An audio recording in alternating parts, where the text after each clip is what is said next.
नमस्कार प्रिय श्रोताओं, आप सभी का हार्दिक स्वागत है हमारे इस विशेष प्रसंग में, जहां हम एक अत्यंत महत्वपूर्ण विषय पर विचार करने जा रहे हैं। आखिर हमारी मनोकामनाएं पूर्ण क्यों नहीं होती? यह प्रश्न हम सभी के मन में कभी न कभी अवश्य आता है। हम हर दिन कुछ न कुछ पाने की इच्छा रखते हैं, लेकिन कई बार प्रयास करने के बावजूद हमारी इच्छाएं अधूरी रह जाती हैं। ऐसा क्यों होता है? क्या इसमें कोई आध्यात्मिक कारण है या हमारी स्वयं की सोच और कर्म इसके लिए उत्तरदायी हैं? आज हम इसी रहस्य पर गहराई से विचार करेंगे। हमारी इच्छाओं का जन्म हमारी मनोवैज्ञानिक स्थिति और परिस्थितियों से होता है।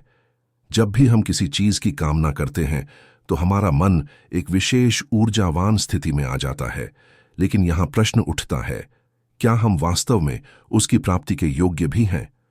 श्रीमद् भगवद गीता में भगवान श्री कृष्ण ने स्पष्ट रूप से कहा है कि कर्म करते रहो, फल की चिंता मत करो। लेकिन हम ठीक इसके विपरीत करते हैं। हम पहले ही यह तय कर लेते हैं कि हमें फल चाहिए और फिर कर्म में जुटते हैं। यदि हमारी इच्छाएं केवल भौतिक सुखों तक सीमित रहती हैं, तो यह आवश्यक नहीं कि वे पूरी हों, क्योंकि इस ब्रह्मांड का संचालन एक दिव्य नियम के आधार पर होता है। हम कई बार यह भी सोचते हैं कि हमने मन से प्रार्थना की, मेहनत भी की, फिर भी हमारी इच्छाएं पूरी क्यों नहीं हुई। इसका एक बड़ा कारण यह है कि हमारी अपेक्षाएं हमारी आवश्यकताओं से अधिक होती हैं। ईश्वर हमें वही प्रदान करते हैं जो हमारे लिए उचित होता है, लेकिन हमारी दृष्टि केवल तत्काल लाभ पर केंद्रित होती है। हम धैर्य नहीं रखते और अधीरता के कारण निराशा में डूब जाते हैं।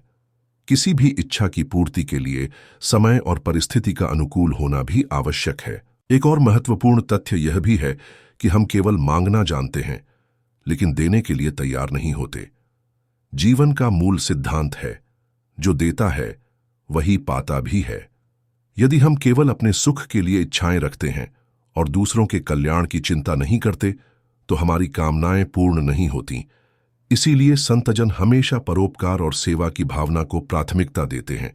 जब हम दूसरों की भलाई के बारे में सोचते हैं, तो सृष्टि हमारे लिए स्वतः ही मार्ग प्रशस्त कर देती है। हमारी मनोकामनाएं पूरी न होने का एक और कारण हमारे कर्मों का लेखा जोखा भी है। कई बार हमारे पूर्व जन्मों के कर्म या इस जीवन के पाप कर्म हमारे मार्ग में बाधा बनते हैं। यदि हमने पहले किसी का अहित किया है, किसी का हक छीना है, तो हमारी इच्छाएं पूरी नहीं होती, क्योंकि प्रकृति न्याय करती है। हमें अपने कर्मों की पवित्रता पर भी ध्यान देना चाहिए।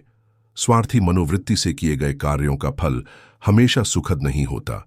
इसके अलावा कई बार हमारी इच्छाएं स्वयं में स्पष्ट नहीं होती।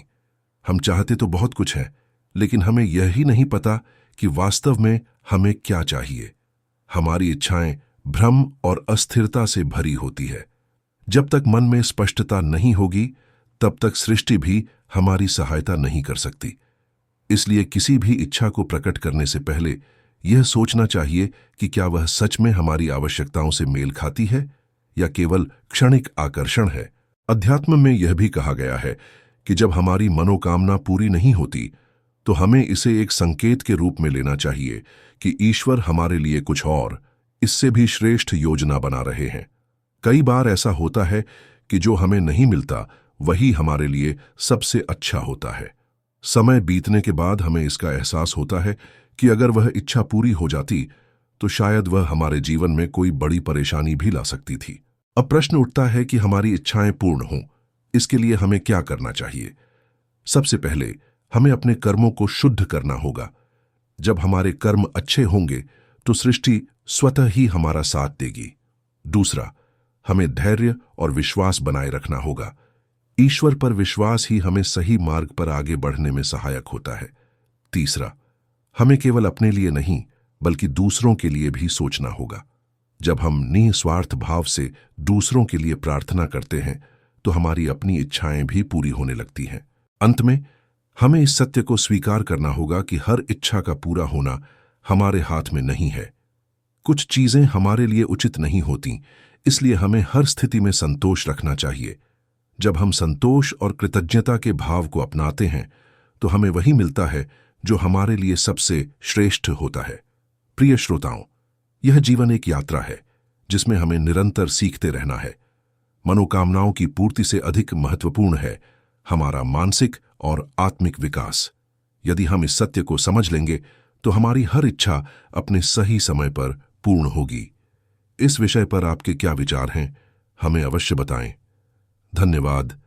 जय श्री कृष्ण।